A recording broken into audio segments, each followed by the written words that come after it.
Hello, hi, very good evening, all my students. This is Sangeeta and welcome to माँ Ganga home science. माँ Ganga home science में आप सभी का बहुत बहुत स्वागत है। तो आज हम बात करने वाले हैं LT model paper third LT model paper third पर हम बात करने वाले हैं। इस थर्ड वाले मॉडल पेपर में से हमने 25 क्वेश्चन यहाँ लिए हुए हैं। तो फर्स्ट वाले जो इसमें फर्स्ट पार्ट आता है उसमें जीके जीएस का आता है। वो हमने इससे पहले की जो क्लास है उसमें हम करा चुके हैं 30 प्रश्न जीके जीएस के। तो आप लोग चाहें तो वहाँ देख लें जाके। और हम अपना जो पहला क्वेश्चन है वो स्टार्ट करते हैं। पहला क्वेश्चन है हमारा डबल रोटी बनाने में उपयोग किया जाने वाला मोल्ड प्रतिरोधक है। यानी हम डबल रोटी बनाते हैं उसमें किस मोल्ड का प्रयोग करते हैं उसको हमें बताना है यहाँ पर। तो हम पहले देखते हैं सोडियम व कैल्शियम प्रोपेनेट का या सोडियम क्लोराइड का या कैल्शियम कार्बोनेट का या उपर्युक्त में से कोई नहीं।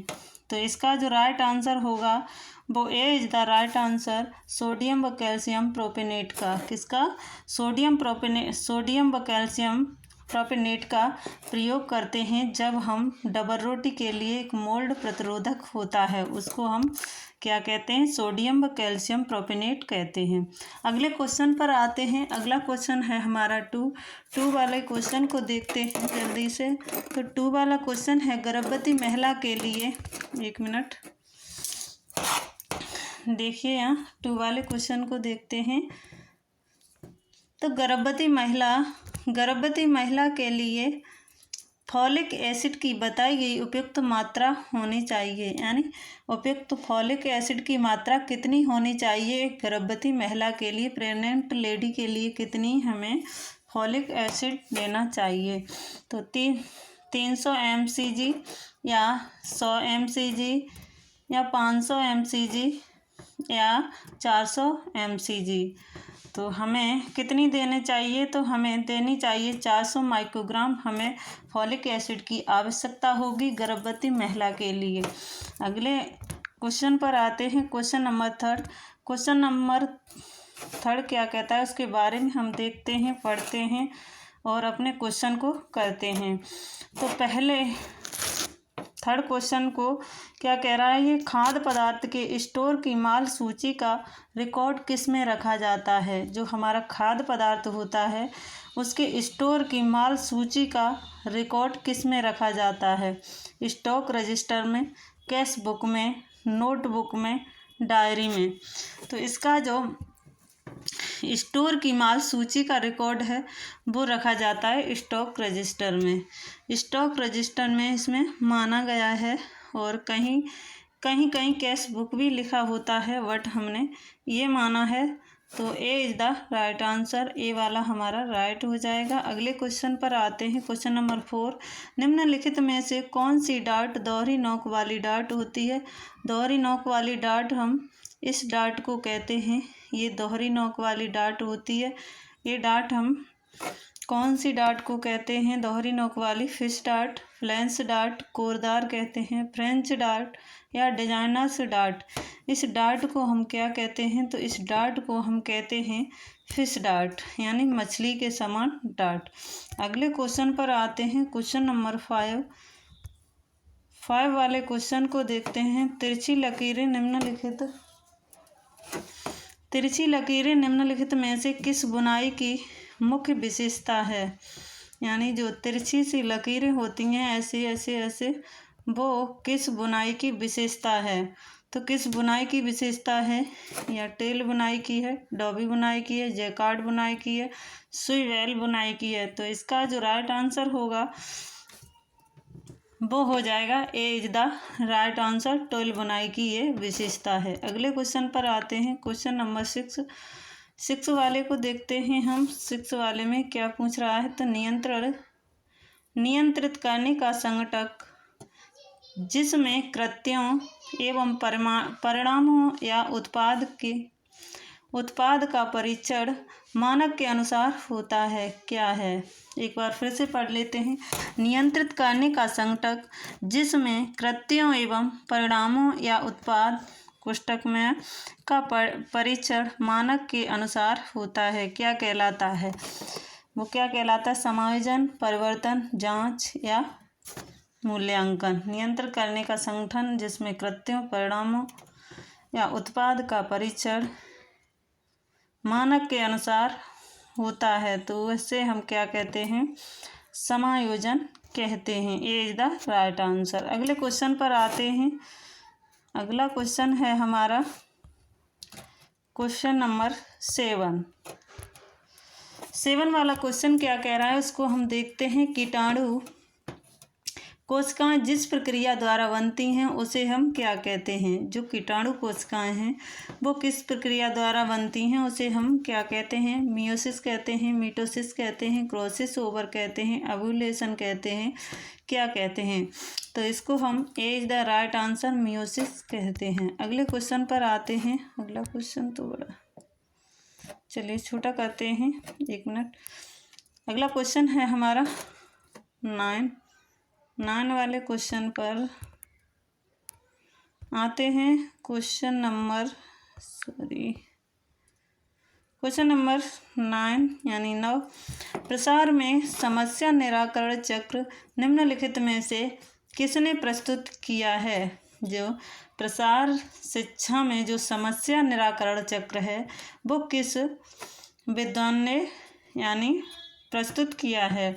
तो हम ड्यूई कहते हैं, ड्यूई ने किया है, रसल ने किया है, सॉनसन एवं क्लार ने किया है, एस मेंगर ने किया है, किसने किया है? तो ये किया है ड्यू ने। A is the right answer ड्यू। अगले क्वेश्चन पर आते हैं। अगला क्वेश्चन है हमारा 10 वाला है। स्वतंत्र चर को आश्रित चर से जोड़ने वाला भविष्यवाणी कथन है। एक स्वतंत्र चर है, स्वतंत्र चर को आश्रित चर से जोड़ने वाला भविष्यवाणी कथन कौन सा है? वस्तुपरक, परिकल्पना, असंगत बाहरी चर, मनोवैज्ञानिक चर। तो इसका जो राइट आंसर होगा B is the right answer परिकल्पना। अगले क्वेश्चन पर आते हैं। अगला क्वेश्चन है हमारा, अगला क्वेश्चन क्या कह रहा है? अगला क्वेश्चन है अन्न अनाज प्रदान करता है, क्या प्रदान करता है? ऊर्जा प्रदान करता है। आयोडीन तो नमक से मिलता है, विटामिन ए हमें दूध, गाजर और अन्य ऐसी सब्जियों में मिलता है। तो हम ये कहाँ से क्या हो गया इसमें? 1 मिनट रुकिएगा। अब हम अगले क्वेश्चन, इसका जो राइट आंसर होगा 11 वाले का राइट आंसर है हम अन्न से हमें ऊर्जा और प्रोटीन दोनों ही मिलते हैं। तो ए और 4 कहाँ है? वो ये हमारा राइट आंसर हो जाएगा। 1 और 4 ये B is the right answer. अगला क्वेश्चन है हमारा क्वेश्चन नंबर 12। देह में लौह अवशोषण के जाने माने या प्रसिद्ध बढ़ावक या एनहेंसर हैं कौन? जो हमारे लौह के अवशोषण में कार्य करते हैं वो कौन से यानी विटामिन या तत्व हैं? वो हम देखते हैं। एस्कॉर्बिक एसिड, विटामिन सी, ऐसे तो हैं।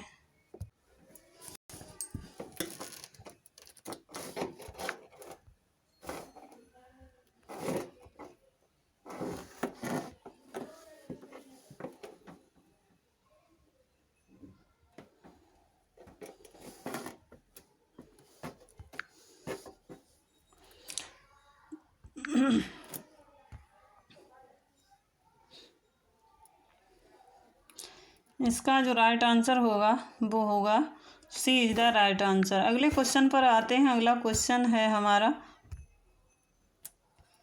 चक्रीय मेनू में समाविष्ट रहता है। चक्रीय मेनू में समाविष्ट क्या रहता है? तो निश्चित अंतराल पर मेनू का गुणन, 7 दिवसीय मेनू, निर्धारित मेनू। तो कौन सा रहता है? तो निश्चित अंतराल पर जो कि मिड डे मील होता है उसी को हम चक्रीय मेनू मानते हैं, यानी 7 दिवसीय होता है वो। तो इसमें जो राइट आंसर होगा वो होगा B is the right answer. पहला और दूसरा इसका सही आंसर हो जाएगा। अगले क्वेश्चन पर आते हैं हम। अगला क्वेश्चन है क्वेश्चन नंबर 14। क्वेश्चन नंबर 14 है, शिशु के वस्त्रों के लिए सर्वाधिक उपयुक्त बाजू हैं। तो सर्वाधिक उपयुक्त बाजू कौन सी है जो शिशु के वस्त्र के लिए है? तो लेग ऑफ मटन ये नहीं है, सैडलर नहीं है, कीमोनो, रेगलोन। तीसरा और चौथा, थर्ड और फोर्थ ये सही हो जाएगा। कौन है तीसरा चौथा वो देख लेते हैं। कीमोनो और रेगलोन ये हमारी बच्चों के लिए अच्छी हैं, उपयुक्त हैं। D is the right answer. अगला क्वेश्चन है, अगला क्वेश्चन है, सूती वस्त्र की चमक, मजबूती, रंगाई बढ़ाने के लिए उसे दिए जाने वाले रासायनिक प्रसंजन या परिष्कृत हैं वो कौन से हैं? तो पुलिंग है, क्रैबिंग है। सूती वस्त्र की बात कर रहा है, चमक और मजबूती और रंगाई बढ़ाने के लिए। तो ब्लीचिंग या मर्सराइजिंग। मर्सराइजिंग चमक, मजबूती और रंगाई के लिए, ये रासायनिक प्रसंजन है सॉरी क्या है? ब्लीचिंग। ये दोनों इसके राइट आंसर हैं। थर्ड और फोर्थ इसका राइट आंसर होगा। कहाँ है थर्ड और फोर्थ? देखिए अलग है। थर्ड और fourth, C is the right answer. अगले क्वेश्चन पर आते हैं। अगला क्वेश्चन है हमारा, इंटीरियर्स में लंबा चौड़ापन निम्नलिखित द्वारा प्राप्त किया जा सकता है। किसके द्वारा लंबा चौड़ापन प्राप्त किया जा सकता है? शीतल रंग योजना का उपयोग, कम ऊंचाई वाले फर्नीचर, दर्पण, आईना एवं शीशे का उपयोग, खिड़कियां एवं दरवाज़ों की ज़्यादा संख्या। तो इसमें जो राइट आंसर होगा वो होगा पहला, दूसरा, तीसरा, यानी पहला, दूसरा, तीसरा। सी इज द राइट आंसर। सी वाला इसका सही हो जाएगा। अगले क्वेश्चन पर आते हैं। अगला क्वेश्चन है, ECCE केंद्र में विषय इकाई का नियोजन है। ECCE केंद्र में विषय इकाई का नियोजन क्या है? प्रत्येक गतिविधि को भिन्न विकासात्मक क्षेत्रों में से एक को सौंपना है। तो किसको सौंपेंगे? सॉरी, इसमें क्रम में लगाना है। इसमें सबसे पहले क्या आएगा? सबसे पहले आएगा हमारा क्या? विषय का चयन। सबसे पहले हम विषय का चयन करेंगे। तो किस आंसर में है? तो ये ऑप्शन हमारा सी राइट होगा। इसी में पहला ऑप्शन यानी फोर्थ दिया हुआ है। तो हम उसके बाद क्या देखेंगे? पहले विषय का चयन करते हैं, उसके बाद विषय संबंधित गतिविधियों पर खुली जोरदार बहस करते हैं। उसके बाद हम क्या करेंगे? प्रत्येक गतिविधि को भिन्न विकासात्मक क्षेत्रों में से एक को सौंपना है। तो ये सी वाला सही हो जाएगा। अगला क्वेश्चन है 8th, समुदाय तक संदेश पहुंचाने के लिए कौन से दो उपागम उत्तम हैं? समुदाय तक संदेश पहुंचाने के लिए कौन से दो उपागम उत्तम हैं? सहभागी उपागम, प्रशिक्षण एवं भेंट उपागम, वस्तु विशेषीकृत उपागम, समुदाय द्वारा प्रत्यक्ष उपागम। तो इसमें कौन से उपागम यानी समुदाय संदेश पहुंचाने के लिए अच्छे हैं? तो समुदाय में सहभागी उपागम अच्छा है, प्रशिक्षण एवं भेंट उपागम भी अच्छा है। तो ए, बी,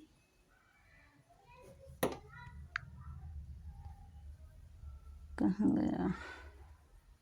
समुदाय तक संदेश पहुंचाने के लिए कौन सा उपागम अच्छा है? तो पहला और चौथा, सहभागी उपागम और समुदाय द्वारा प्रत्यक्ष उपागम। सी वाला इसका राइट आंसर हो जाएगा। 1 मिनट देख लें कहीं गलत ना हो जाए। 8th वाला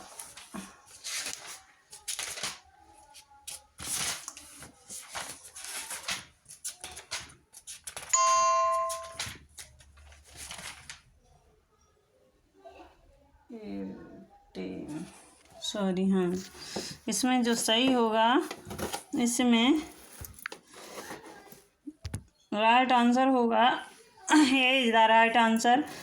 सहभागी उपागम, प्रशिक्षण एवं भेंट उपागम, वस्तु विशेषीकृत उपागम, ए इज द राइट आंसर। अगले क्वेश्चन पर आते हैं। अगला क्वेश्चन है हमारा, जनसंपर्क विधियों के लिए निम्नलिखित में से किसे उपयोग किया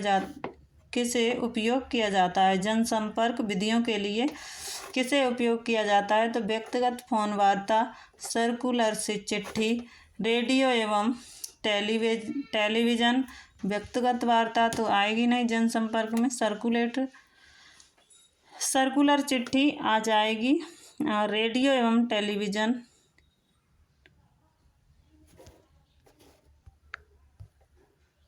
और इसमें क्या आज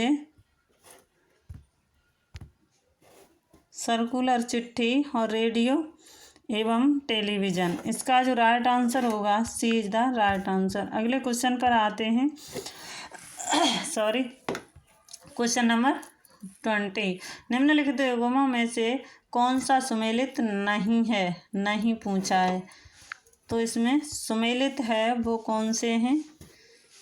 व्यक्ति का गहन अध्ययन कहलाता है विश्लेषणात्मक अध्ययन। प्रश्नावली में प्रश्नों की तार्किक अनुक्रम में आसान से ज़्यादा कठिन प्रश्नों की ओर बढ़ाना चाहिए। रोजास परीक्षण में 10 कार्ड होते हैं जिन पर इंक ब्लास्ट के छपे होते हैं। जो रोजास परीक्षण 10 कार्ड होते हैं वो ये सही है। क्विज एवं परीक्षणों का उपयोग उत्तरदाता को स्मरण करने व विश्लेषण क्षमता का मूल्यांकन करने के लिए होता है। तो इसका नहीं पूछा है, नहीं, वो ए is the right answer. A वाला इसका राइट आंसर हो जाएगा। अगले क्वेश्चन पर आते हैं। अगला क्वेश्चन है, देखिए, भारतीय भोजन आहार में 70 से 80% कैलोरी अनाज से मिलती है।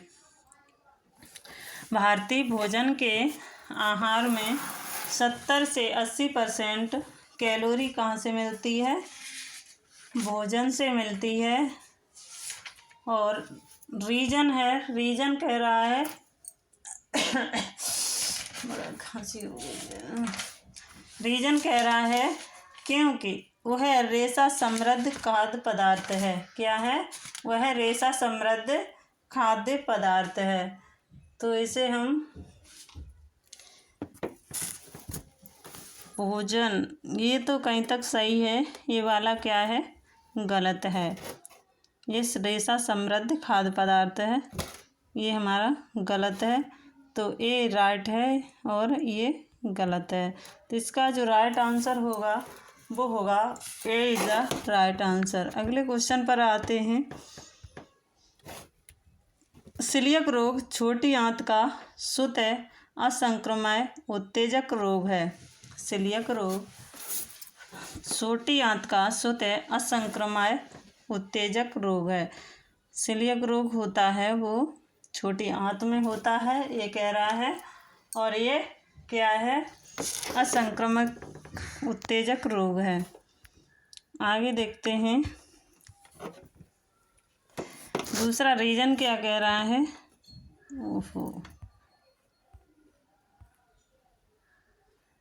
रीजन क्या कह रहा है? यह ग्लूटन लासा के अंतर्ग्रहण द्वारा जल्दी से बढ़ता है। क्या? ग्लूटेन लासा के अंतर्ग्रहण द्वारा जल्दी से बढ़ता है। ये इसका राइट है। ये ग्लूटेन से होता है सीलियक रोग। ग्लूटेन कहाँ पाया जाता है? ग्लूटेन हमारे गेहूं में पाया जाता है। तो इसका जो राइट आंसर होगा वो B is the right answer. B वाला इसका सही हो जाएगा। अगले क्वेश्चन पर आते हैं। प्रक्रिया चार्ट कार्य का रिकॉर्ड रखने व उसका विश्लेषण करने की सरल तकनीक है। क्या? प्रक्रिया चार्ट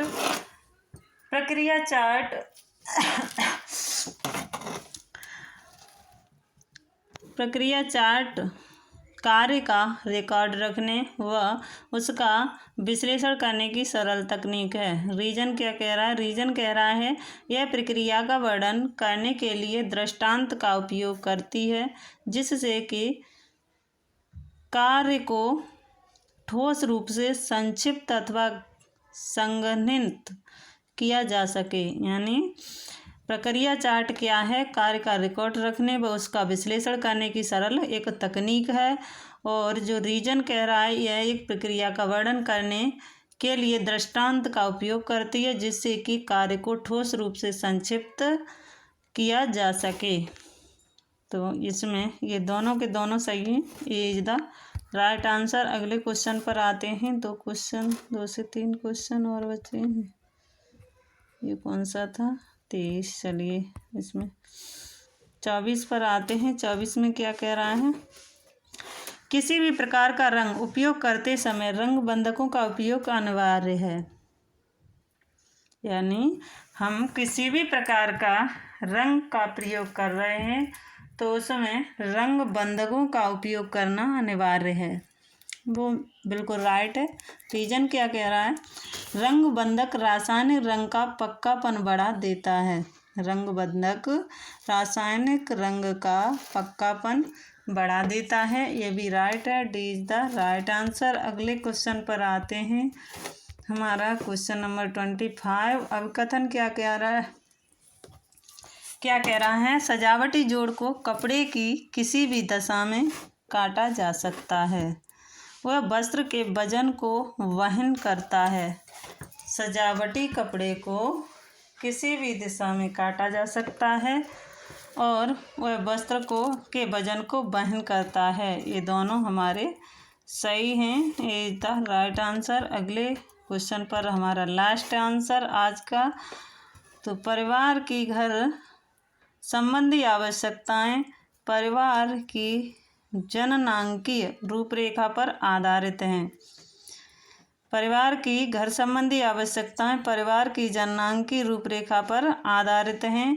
कारण कह रहा है, जब परिवार जीवन चक्र की भिन्न अवस्थाओं से गुजरता है, अर्थात प्रारंभिक से संविदाकारी अवस्था तक, तो स्थान की अवस्था बढ़ जाती है। तो इसमें कौन सा सही हो जाएगा? इसका शायद ऑप्शन भी नहीं है। ऑप्शन नहीं है इसका। तो इसका जो राइट आंसर होगा वो कौन सा होगा?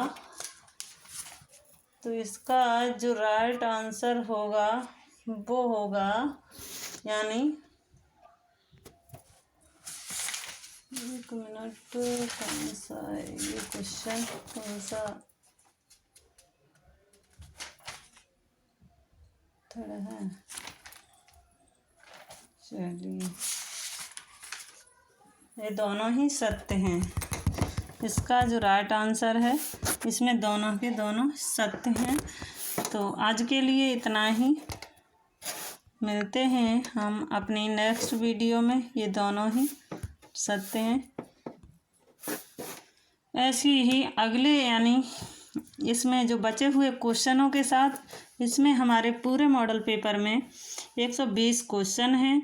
इसमें से हमने फर्स्ट क्लास में 26 क्वेश्चन लिए हैं। उसके बाद हम जो बचे हुए क्वेश्चन हैं वो अगली क्लास में करेंगे। इस क्लास को देखना ना भूलिएगा। ये हमारी LT, GIC और STAT होम साइंस से संबंधित जितने भी एग्ज़ाम होते हैं वो सभी के लिए उपयोगी है। Thank you so much. मिलते हैं हम अपनी नेक्स्ट वीडियो में। Thank you.